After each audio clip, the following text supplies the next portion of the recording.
की कथा कहती है, कुर्म पुराण कहती है, नर्मदा पुराण कहती है। जिस समय पर हिमालय राज के घर में माता पार्वती का जन्म हुआ था, दुनिया शास्त्र कहता है कि देवताओं का जन्म हुआ तो ऐसा ऐसा उत्सव मना, पर हिमालय राज की कथा कहती है जब माता पार्वती का जन्म हुआ, जिस दिन से माता पार्वती जी जन्मी थी और जिस दिन तक माता पार्वती विवाह कर कर अपने पति के घर ना चली गई, तब तक माता पार्वती जी का रोज का जन्मोत्सव मनाया जाता था कि मेरे घर में बेटी ने जन्म लिया,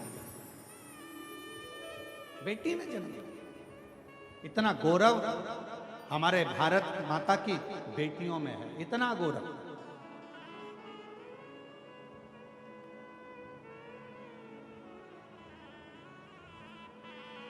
और यही कारण है आज बेटियों की शिक्षा, कल कथा में कहा था बेटियों को कन्यादान में कुछ देओ मत देओ, पर बेटी के कन्यादान में कुछ देना ना देना, पर इतना याद रखना तुम्हारे घर में अगर बेटी जन्म ले ले तो उसको अच्छे कॉलेज में, अच्छे स्कूल में अच्छी शिक्षा जरूर देना, अच्छा संस्कार जरूर देना, तो बेटी को कन्यादान देने की जरूरत नहीं पड़ेगी। आपकी बेटी खुद ज्ञानवान रहे, उसका कन्यादान ही उसकी शिक्षा है।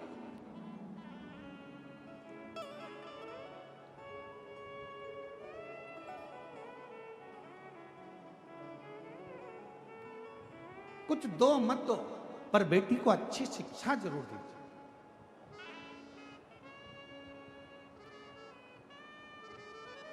अब हम आपसे पूछें तुम्हारे घर में बच्चा जन्म लेता है तो कितने दिन तक उत्सव मनता है, तो लोग कहेंगे 10 दिन, 12 दिन, 15 दिन, 20 दिन, 1 महीना, 2 महीना, 4 महीना, 1 साल, 2 साल, 4 साल। पर माता पार्वती जी हिमालय राज्य के घर में जन्म ली और हिमालय राज के यहाँ रोज का जन्मोत्सव मनता था, प्रतिदिन जन्म महोत्सव, प्रतिदिन।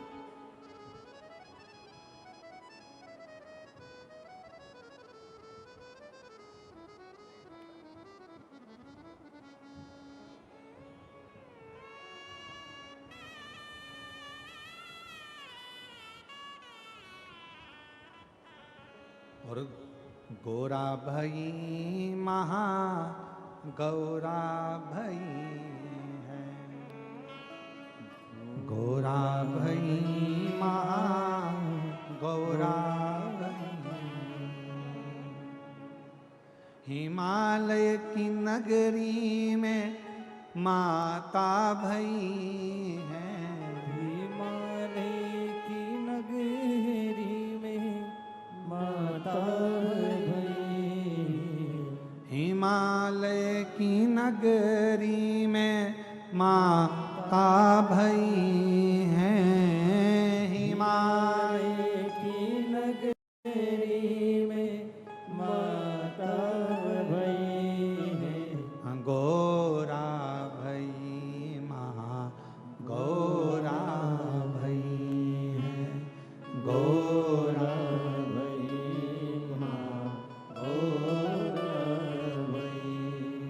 गोरा भई महा गौरा भई है, गोरा भई महा गौरा भई। माता पार्वती जी का नित्य नूतन आनंद के साथ जन्मोत्सव हो रहा है।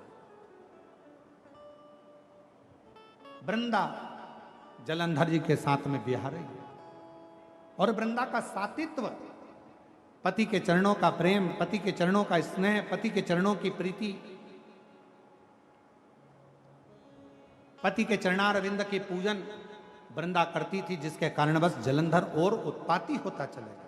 क्योंकि जलंधर को मालूम था जब तक वृंदा है तब तक मेरे प्राण नहीं जाएंगे, नहीं जाएंगे। पर गजब कब हुआ, जब जलंधर एक बार उपद्रव करते करते करते करते एक शिवालय के पास में पहुंच गया, और एक शिवालय के पास में जैसे ही पहुंचा, उस शिवालय में भगवान शंकर का शिवलिंग था, और जलंधर ने क्रोध में आकर उस शिवलिंग को उठाकर दूर फेंक दिया और तोड़ दिया। तब शंकर जी को क्रोध नहीं आया, शिवजी को क्रोध नहीं आया, क्रोध आया भगवान नारायण को। क्रोध आया भगवान नारायण को, और नारायण भगवान तुरंत क्रोध में लाल होकर तुरंत भगवान देवादिदेव महादेव के पास पहुंच गए।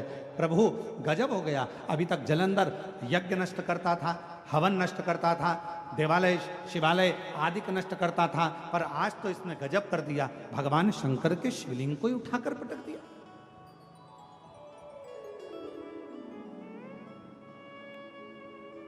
भक्त का मन दुख गया, भगवान नारायण का मन दुखा, भगवान नारायण का हृदय दुखने लगा। भगवान नारायण का हृदय दुखता हुआ देखकर भगवान शिव को क्रोध आ गया। हमने पहले भी कथा में कहा, आज फिर कथा में कहते हैं, भगवान शंकर का यदि कोई भक्त है, शिव का कोई उपासक है, शंकर की कोई आराधना करने वाला है, शंकर का कोई भजन करने वाला है, शिव की उपासना करने वाला है, शंकर के मंदिर में रोज जाने वाला है, शंकर की कथा में नित्य स्मरण करने वाला है। हम पहले भी कहे हैं कि दुनिया में भगवान शंकर सबको माफ कर सकते हैं, पर शिव जी अपने भक्त को जो कष्ट देता है उसको कभी माफ नहीं करते, उसका तो बदला शिव लेकर ही रहते हैं। भगवान शंकर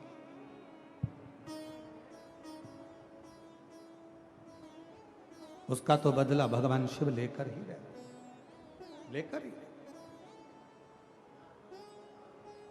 शिव जी के भक्त का बदला कभी भी शिव जी का भक्त नहीं रहता।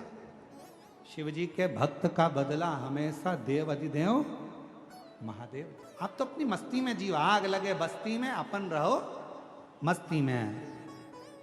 क्या किसको रोइए, जम के बोलो जरा, चादर तान के सोइए। अपनी अलमस्ती में जिंदगी जियो, अपने आनंद में जियो। कोई गाली दे रहा है उसका भी जवाब भगवान भोलेनाथ देगा, कोई आड़ा टेढ़ा कह रहा है उसका भी जवाब भगवान भोलेनाथ देगा, कोई अपशब्द कह रहा है उसका भी जवाब भगवान शंकर देगा। तुम अपनी जिंदगी में अपने आनंद में अपनी अलमस्ती में दियो। हमने पहले भी कहा था, रो रो कर जिंदगी जीने से अच्छा है थोड़ा मुस्कुरा कर जिंदगी जियो, तो पड़ोसी को भी अटेका जाएगा तुम्हारी मुस्कुराहट देखकर।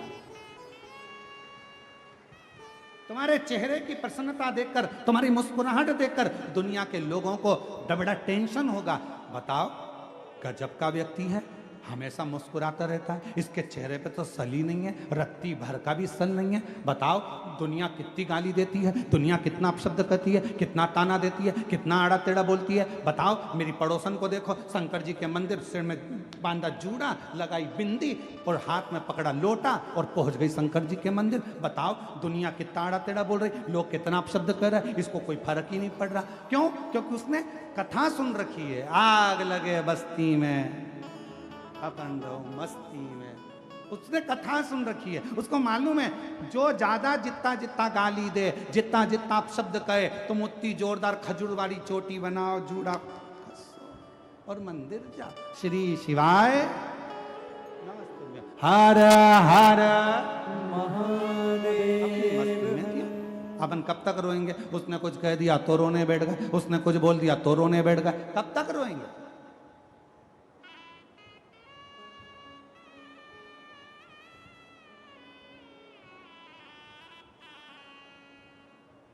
कब तक?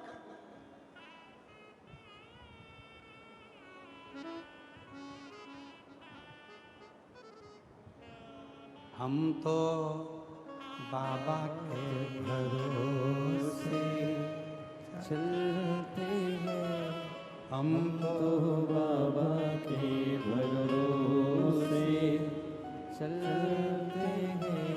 ये दुनिया वाले जलते हैं, ये दुनिया वाले जलते हैं, हम तो बाबा के भरोसे चलते हैं, हम तो बाबा के भरोसे चलते हैं। एक पत्र आया है, अच्छा है।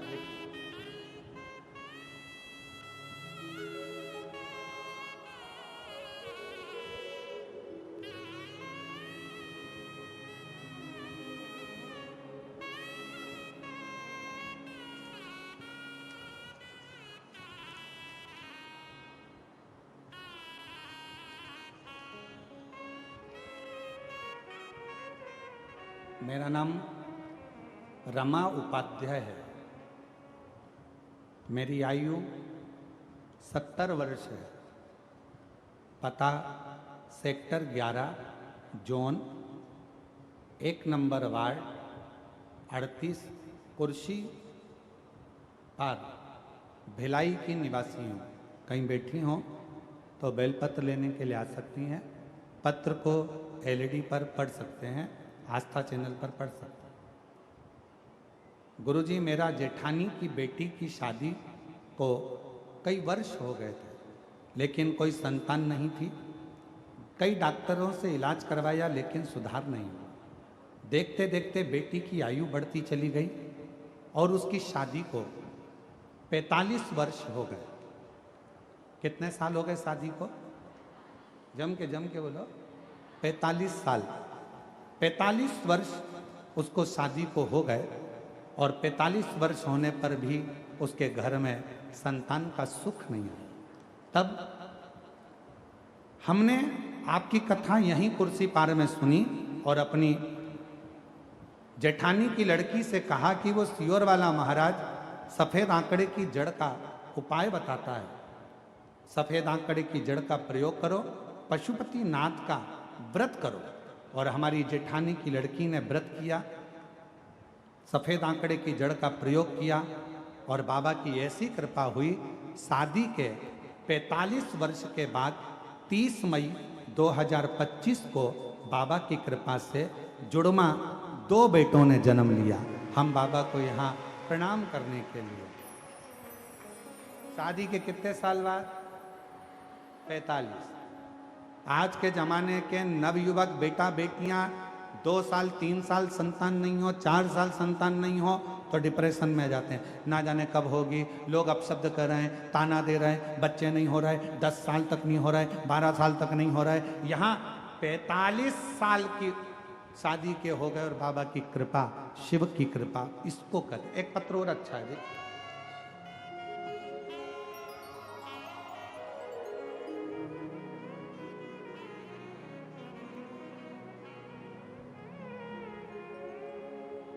अश्वनी विश्वकर्मा, कहीं बैठी हो तो हाथ हिला सकती हैं। अश्वनी विश्वकर्मा। मेरे पति का नाम अशोक विश्वकर्मा है। मैं खुर्सी पार भिलाई छत्तीसगढ़ की रहने वाली हूँ। एक लोटा जल का मैं क्या वर्णन करूँ। मेरे पति को 2024 में अप्रैल में तबीयत बिगड़ने लगी। हमने उनको अस्पताल में भर्ती कराया। वहाँ डॉक्टरों ने सारे टेस्ट कराए। डॉक्टरों ने टेस्ट करा के दौरान पेट में कैंसर बता दिया।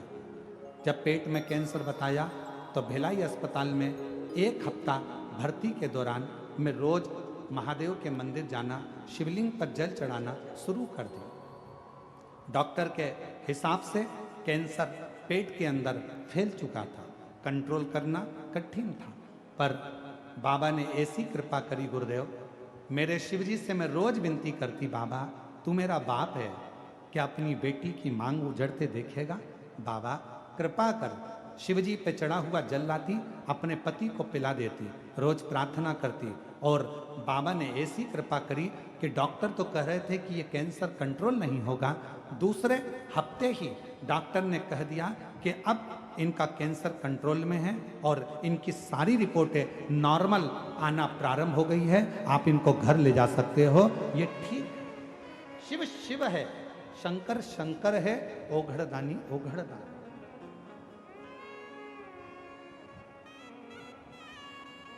और जो जैसी भावना लाया वो वैसा ही फल पाया।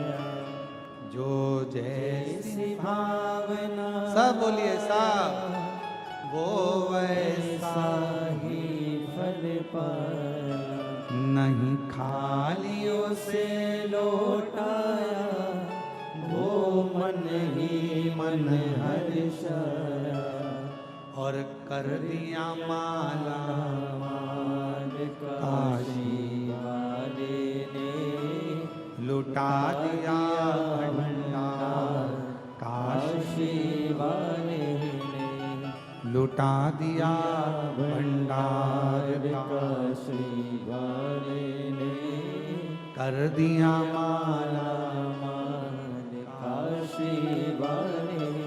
आप जिस भावना से आए, जिस भाव से आप शिव को जल चढ़ा रहे हो, जिस भाव से आप शंकर जी की आराधना कर रहे हो, जिस भाव से आप शिव की स्तुति कर रहे हो, जिस भाव से आप शंकर को रिझा रहे हो, भगवान देवाधिदेव महादेव आपकी वो मन की कामना पूर्ण जरूर करता है। जो जैसी भावना लाया वो वैसा ही फल पाया, जो जैसी भावना लाया वो वैसा ही फल पाया, नहीं खाली उसे लौटाया वो मन ही मन हर्षाया। माता जी की जेठानी की लड़की के घर में जुड़वा बच्चे हुए हैं 45 वर्ष के बाद। एक बार जोरदार तालियां। कर दिया माला माल काशी वाले ने, लुटा दिया भंडार काशी वाले ने। अरे लुटा दिया भंडार काशी वाले ने, कर दिया माला माल काशी वाले ने। आपको जवाब नहीं देना, जवाब देता है मेरा देवाधिदेव महादेव। भक्त की, शिव भक्त की आंख में अगर आंसू आता है तो जवाब वो देता।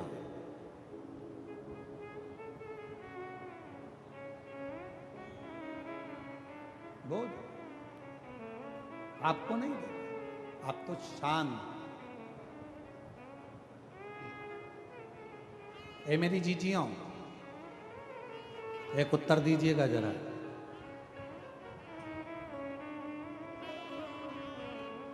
पति के साथ गाड़ी पे जा रही हो,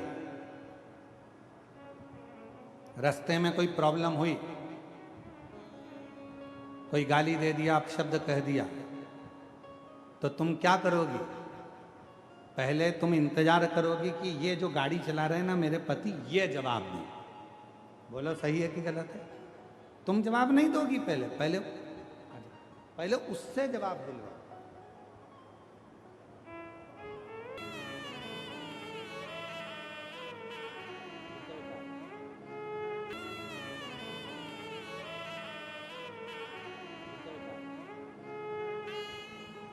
इनके पति को पेट में कैंसर हो गया था, पूरे शरीर में फैल रहा था। डॉक्टर ने बड़ी कृपा करी। और फिर निवेदन करूं, डॉक्टर शिव का एक रूप होता है, जो वो दवाई दे, जांच कराए, जरूर लो, दवाई भी लो, जांच भी कराओ, और शंकर जी पे पूरा भरोसा करो, मेरा शंकर भगवान रोग से मुक्त जरूर करेगा, ये विश्वास है। पति के साथ पत्नी जा रही है और कोई विवाद खड़ा हो गया, कोई बात हो गई, कोई अपशब्द हो गया, कोई गाली दे दी, कोई आड़ा टेढ़ा कह दिया। पत्नी सोचती है मेरा जवाब मेरा पति देगा, मैं नहीं बोलूँगा।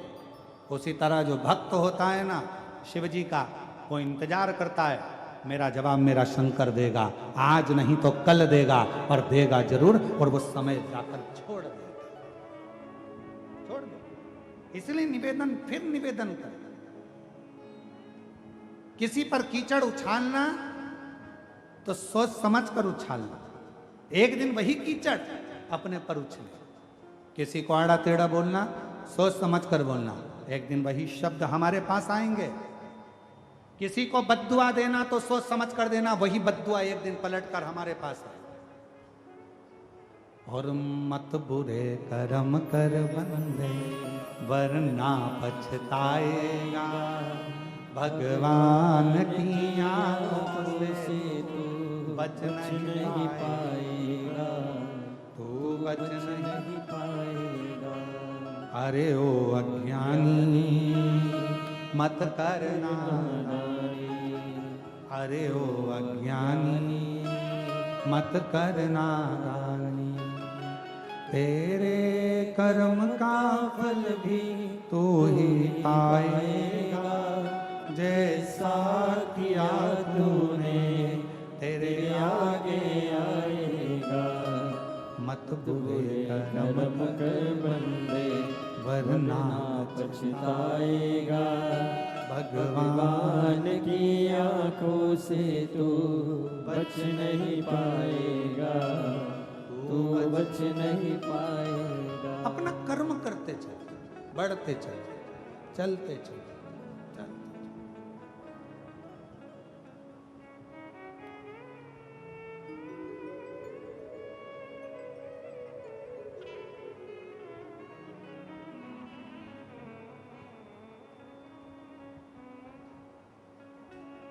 जितना भगवान का भजन कर कर बढ़ोगे उतना जीवन का एक सुख, एक आनंद प्राप्त होता चला जाए, एक सुख।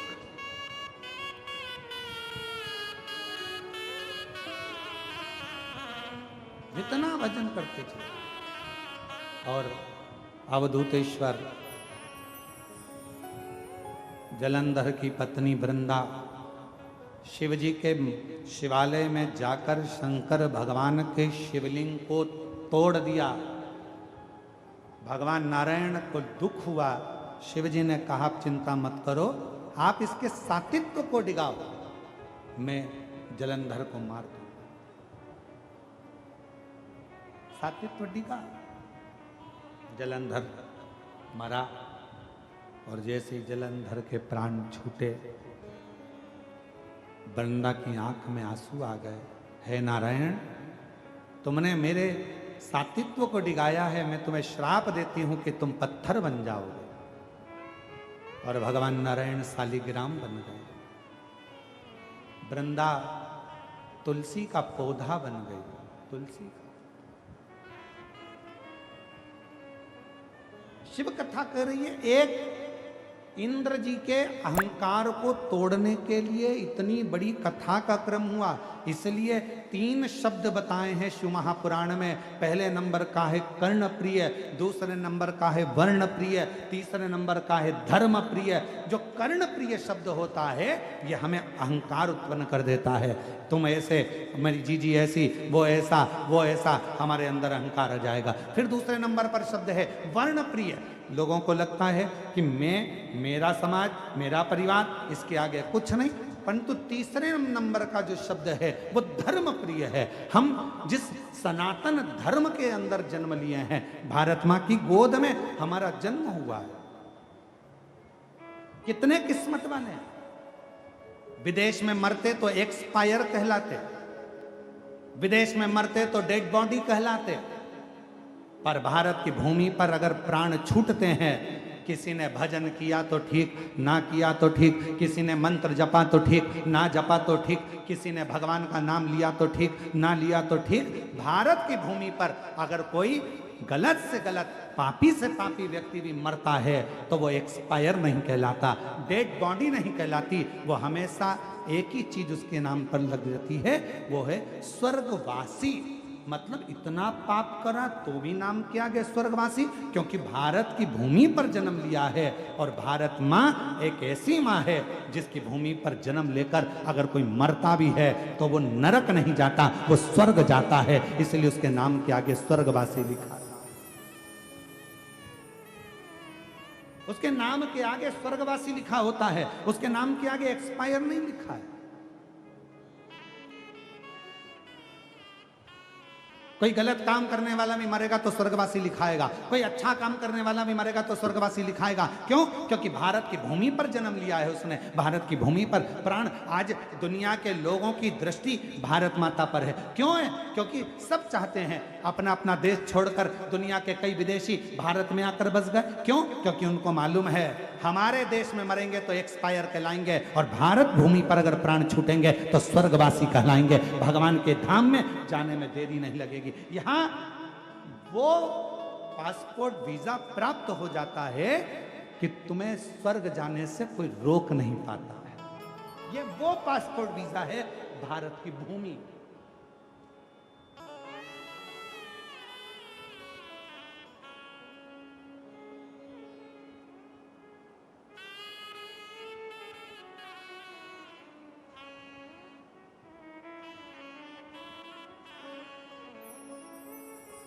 ये वो भारत की।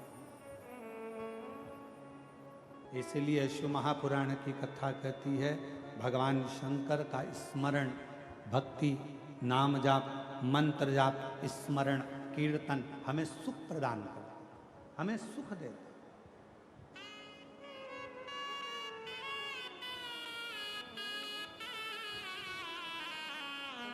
एक बार आजा आजा भोले की शरण में, एक बार आजा आजा भोले की शरण में, शिव की शरण में आजा हो,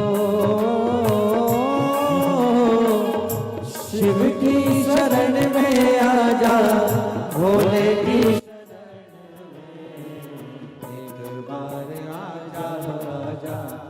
भोले की शरण में, एक बार आजा आजा भोले की शरण में, शिव की शरण में आजा हो,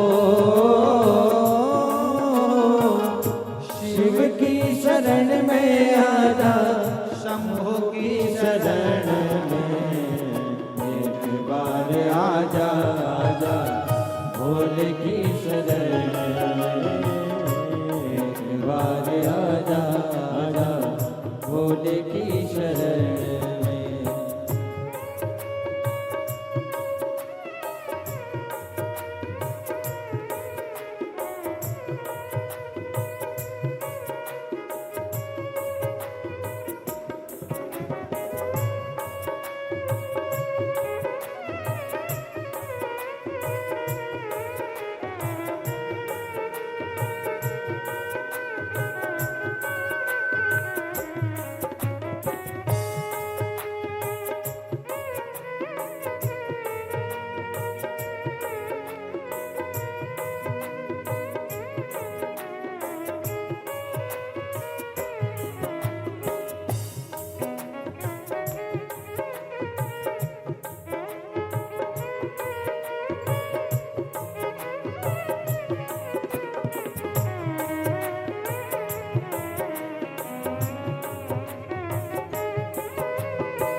चंद्रमौली चंद्रशेखर भोले त्रिपुरारी है, चंद्रमौली चंद्रशेखर भोले त्रिपुरारी है, गले मुंड माल राजे कल्प त्रिशूलधारी है, गले मुंड माल राजे कल्प त्रिशूलधारी है, नंदी पे सवारे से ओ,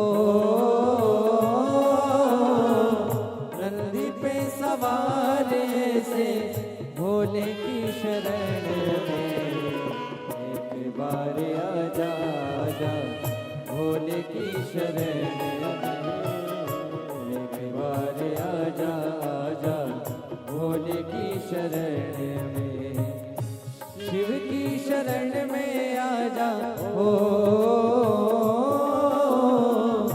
शिव की शरण में आजा भोले की शरण में, एक बार आजा आजा भोले की शरण में, एक बार आजा आजा भोले की शरण में।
संत और फकीर सब है भोले की शरण में। संत और फकीर सब है भोले की शरण में। गरीब और अमीर सब है भोले की शरण में। गरीब और अमीर सब है भोले की शरण में। शिव जी तो सबको मिलते हो, शिव जी तो सबको मिलते ध्यान लगन में। एक बार आजा आजा भोले की शरण में। एक बार आजा आजा भोले की शरण में। शिव की शरण में आजा हो, शिव की शरण में आजा भोले की शरण में। एक बार आजा आजा भोले की शरण में। एक बार आजा आजा भोले की शरण में।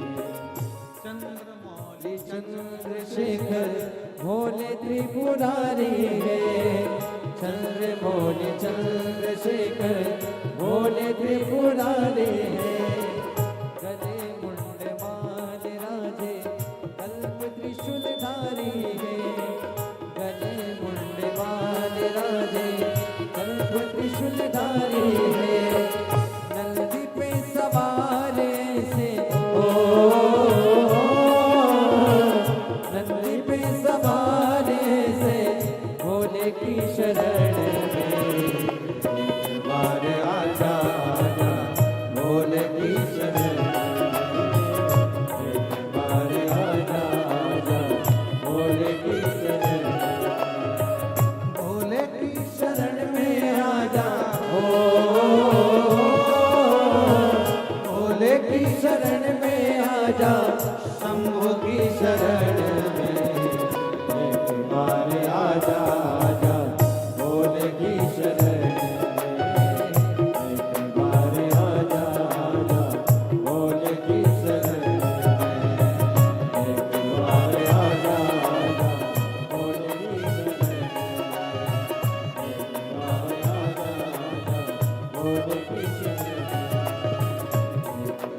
आजा आजा भोले की शरण में। एक बार आजा आजा भोले की शरण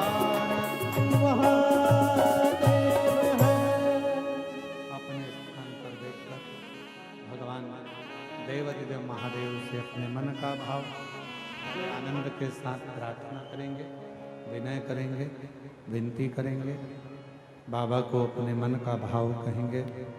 जहाँ जगह मिले वहाँ बैठ जाइए,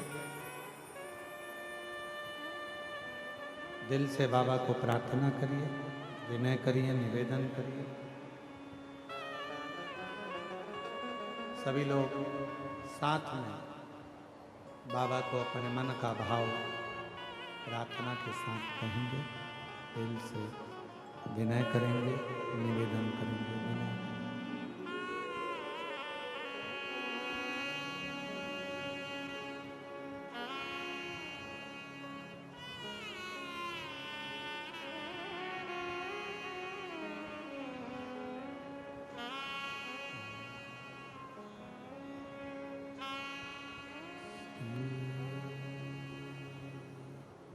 शिवाय